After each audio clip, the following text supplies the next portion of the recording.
everyone, আজি মাংসই আৰু পানীলাও মানে কওঁতে অলপমান থটমট খাই যাওঁ। বেচিকেলি আমাৰ কি হয় পানীলাও আৰু মাছ, পানীলাও মাছ বুলি কোৱা যায়। তো মাংসটো তাৰমানে পানীলাওৰ লগত নাহে। তো সেইকাৰণে আজি মাংসই আৰু পানীলাওৱে অৰ্থাৎ পানীলাওৱে আৰু মাংসই ট্ৰাই কৰি চাম বুলি ভাবিছোঁ। তো welcome back to my channel.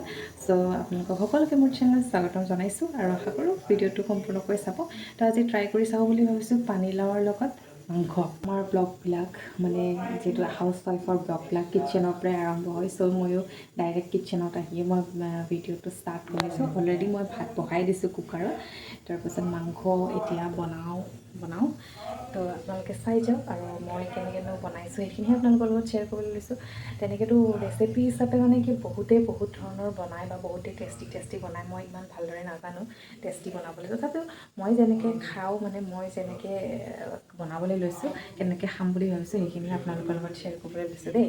তো হৈছেকৈ আপোনালোকে ছাপৰ্ট কৰিব। দেখিছে প্ৰথমতে মই যোগাৰ কৰি ল'লোঁ মাংসখিনি। বিলাহী 2টা লৈছোঁ, পিঁয়াজ 2টা, আদা ৰচুন অকণমান থেতেলাই লৈছোঁ, জলকীয়া 4টা লৈছোঁ, অকণমান জ্বলাকৈ খাম বুলি ভাবিছোঁ। তাৰপিছত আলু ডাঙৰ চাইজৰ এটা ল'লোঁ আৰু পানীলাও 1 টুকুৰা ল'লোঁ। তাৰপিছত এতিয়া ইয়াতে তেল গৰম কৰি কেৰাহীটো পাতি দি তেল গৰম কৰি পিঁয়াজখিনি দি দিলোঁ আৰু লগতে 4টা জলকীয়া যিখিনি ফালি থৈছিলোঁ সেইখিনিকো এতিয়া দি দিলোঁ। এয়া মাংস বুলি ক'লে অকণমান জ্বলা হ'লে জিভাত যেতিয়া লাগে, জ্বলাটো যেতিয়া পৰে তেতিয়া খাই বেছি ভাল লাগে নহয়, সেইকাৰণে অকণমান জ্বলা খাওঁ বুলি। আৰু সদায় দিনেতো মাংস খাই থকা নহয়, সেইকাৰণে যোনদিনাখনে খাওঁ অকণমান ভালদৰে খাম নিচিনা লাগে আৰু। এতিয়া দি দিলোঁ মাংসখিনি। তাৰপিছত মাংসখিনি অকণমান এনেকৈ ফ্ৰাই কৰি লওঁ। আমি যেনেকৈ আগে পিছে বনাওঁ মাংস তৰকাৰী ঠিক তেনেধৰণৰে বনাই আছোঁ ময়ো, কিন্তু তাতে আৰু নতুন মানে একো এড কৰা নাই। নিমখ দি দিলোঁ সোৱাদ অনুসৰি, আপোনালোকৰ আন্দাজমতে এনেকৈ যেনেকৈ দিয়ে তেনেকৈ দিছোঁ। তাৰপাছত হালধি দি দিলোঁ।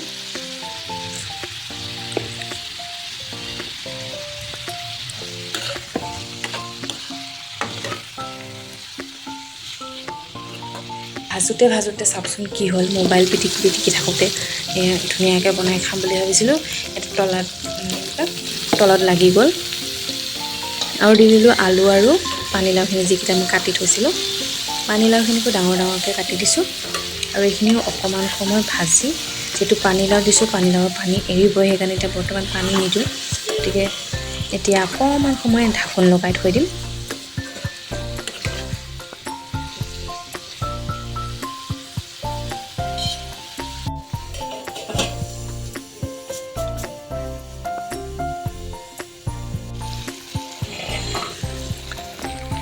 এই পানীলাওখিনি অকণমান মানে হেৰি হৈছে, পানী লাহেকৈ এৰিব ধৰিছে। পানীলাওখিনি শুকোৱাৰ দৰে হৈছে, আধা সিজাৰ দৰে হৈছে একচুৱেলি। আৰু ইয়াতে মই এটা নতুন বস্তু দিম, আপোনালোকে দি খাই নে নাখায় নাজানো। তো এয়া দেখিছে, ৰচুন কেইফুটামান গোটাকৈ দি দিম।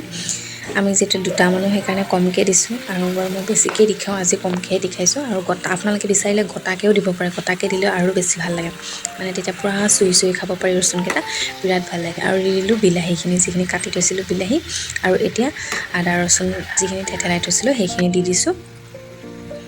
আৰু অকণমান সময় এতিয়া আকৌ ভাজিম, যাতে বিলাহীখিনি ধুনীয়াকৈ সিজি যায়।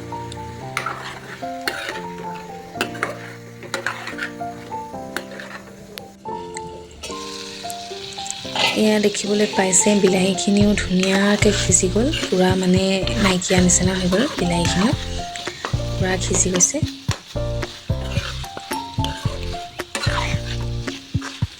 দেখাত কিবা এটা ধুনীয়া লাগিছে, টেষ্টি হ'ব যেনে পাইছিলোঁ।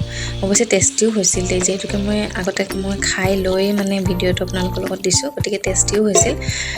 আৰু দি দিলোঁ পানীখিনিও মানে ইমান বেছি দিয়া নাই, কাৰণ আধা সিজাই বহুত টাইম ভাজিলোঁ, আধা সিজাটো হৈয়ে গৈছে, আলুবিলাকতো সিজিয়ে গৈছে, পানীলাও সিজিয়ে গৈছে। তাৰপিছত এয়া দেখিবলৈ পাইছে, পানীলাওখিনি যিহেতু ইমান বেছি শুকুৱাই নিদিওঁ মই, পানীলাওটো যিহেতু অকণমান বুঢ়া আছিল, গতিকে ছালখিনি বাকলিখিনি ওপৰৰ সেইখিনি অকণমান টান হৈছে। আৰু দি দিলোঁ গৰম মছলাৰ পেকেট অকণমান, যিহেতু মাংসত বনাইছোঁ যেতিয়া নেকি গৰম মছলাৰ সেইটো মছলাটোতো অলপ দিবই লাগিব, নহ'লে একেবাৰে ভাল নালাগে নহয়। তো গৰম মছলা দিলোঁ, চিকেন মছলা অলপমান দিলোঁ, তাৰপিছত আকৌ ৰেড চিলি পাউডাৰটো দি দিলোঁ, অকণমান জ্বলা হ'বলৈ কাৰণে। আজি এয়া মোৰ মাংস আৰু পানীলাওৰ লগত মাংস ৰেডি। এয়া দেখিবলৈ পাইছে আমাৰ মাংস ৰেডি হৈ গ'ল আজি মাংসৰ আমেজটো পুৰা ল'ম বুলি বেলেগ একোৱে নবনালোঁ অকল মাংসই দি আমি দুয়োটাই এনেকৈ ৰাতিৰ সাজটো খালোঁ আৰু যদি ভিডিঅ'টো চাই ভাল লাগে লাইক কমেণ্ট শ্বেয়াৰ লগতে ছাবস্ক্ৰাইব কৰি দিব আৰু যদি এনেকৈ ট্ৰাই কৰা নাই বা ট্ৰাই কৰি চাবচোন ভাল লাগে